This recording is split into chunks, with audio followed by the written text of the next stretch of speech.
Price the lord. அற்புத குழந்தை இயேசுவே, எங்களுக்காக வேண்டிக் கொள்ளும். இன்றைய வாசகங்கள். பாஸ்கா காலத்தின் 3ஆம் ஞாயிறு, ஏப்ரல் 19. முதல் வாசகம் திருத்துதர் பணிகள் நூலிலிருந்து வாசகம்.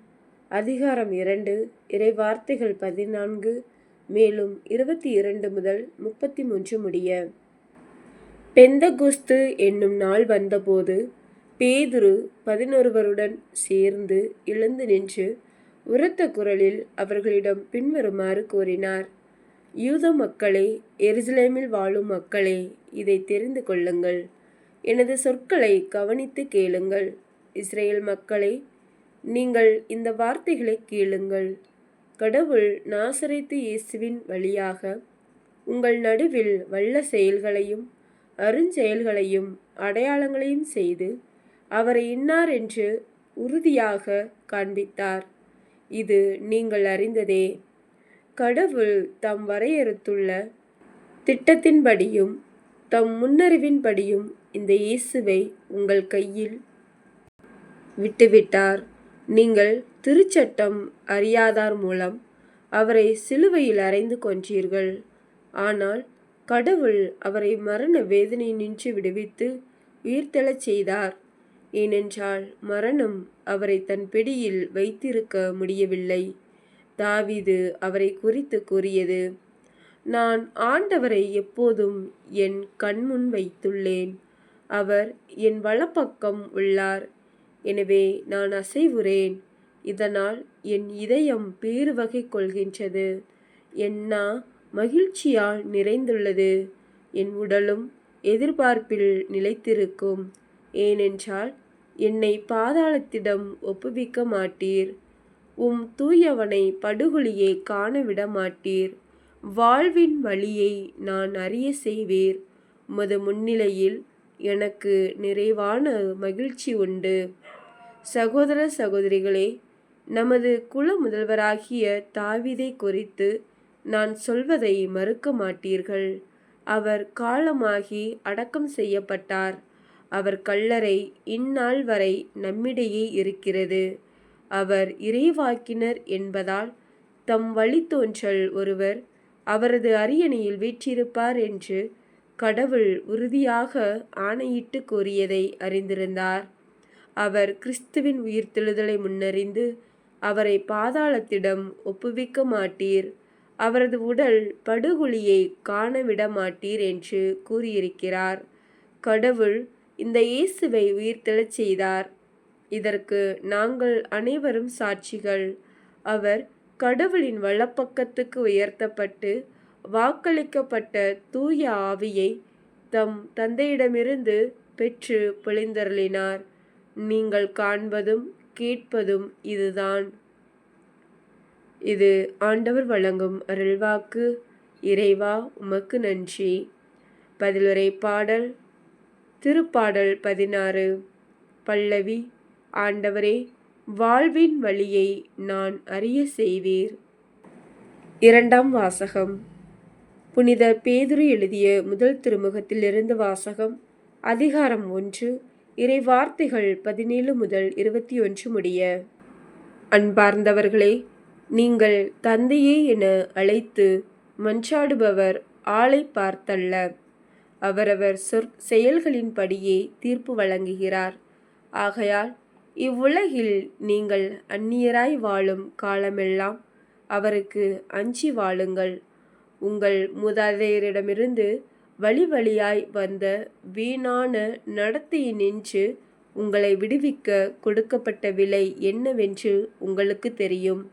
அது பொன்னும் வெள்ளியும் போன்று அழிவுக்குட்பட்டது அல்ல.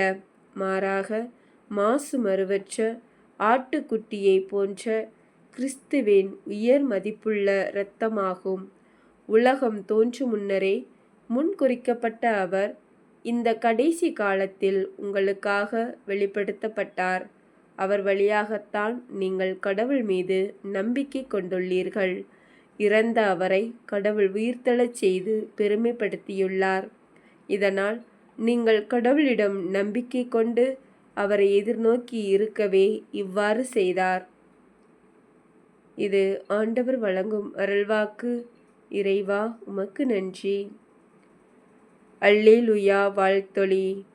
ஆண்டவர் தோற்றுவித்த வெற்றியின் நாள் இதுவே. இன்று அக்களிப்போம், அகமகிழ்வோம். நற்செய்தி வாசகம். புனித லூக்கா எழுதிய நற்செய்தியிலிருந்து வாசகம். அதிகாரம் 24, இறை வார்த்தைகள் 13 முதல் 35 முடிய.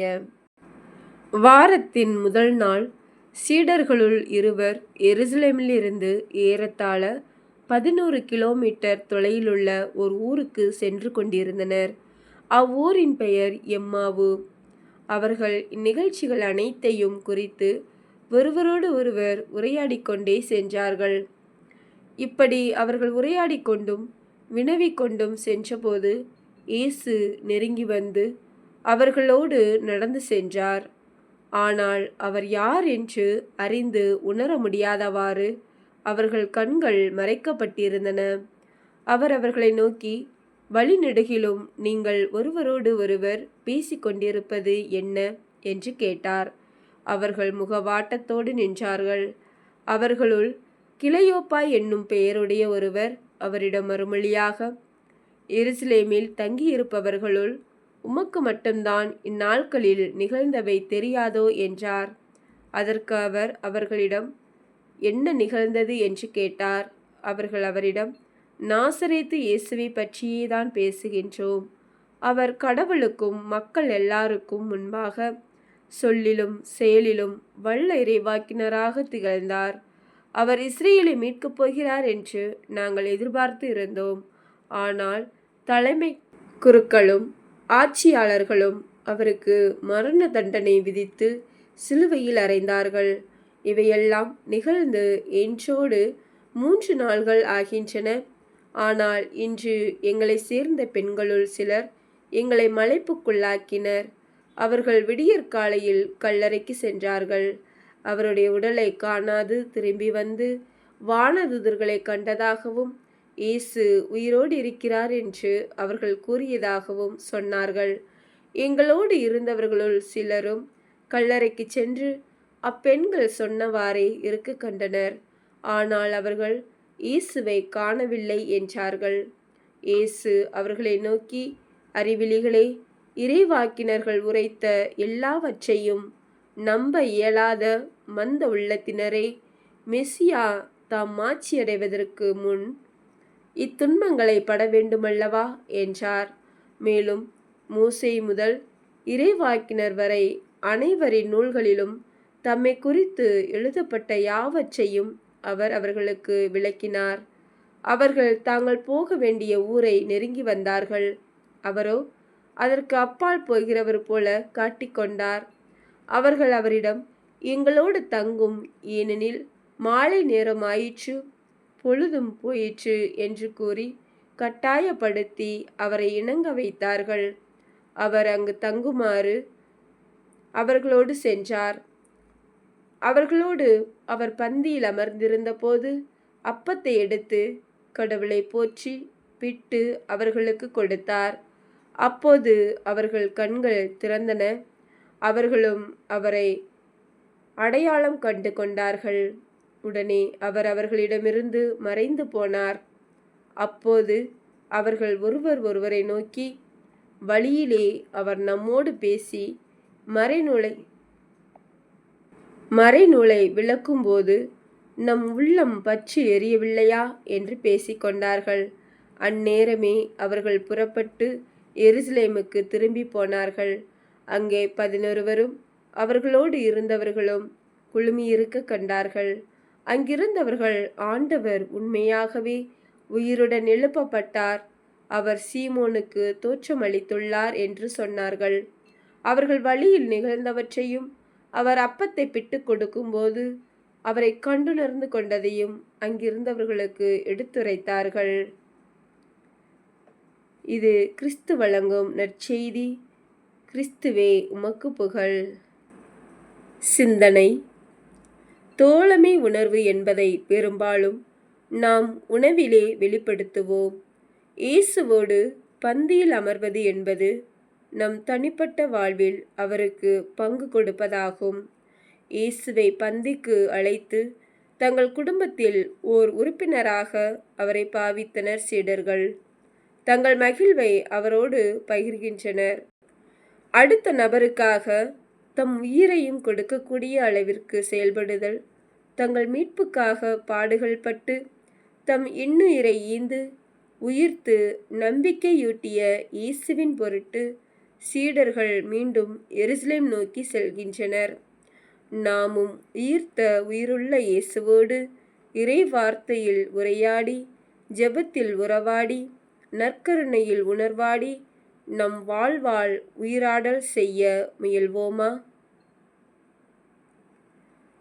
சிந்திப்போம். ஆமேன். Praise the lord. அற்புத குழந்தை இயேசுவே, எங்களுக்காக வேண்டிக் கொள்ளும். Thank you Jesus.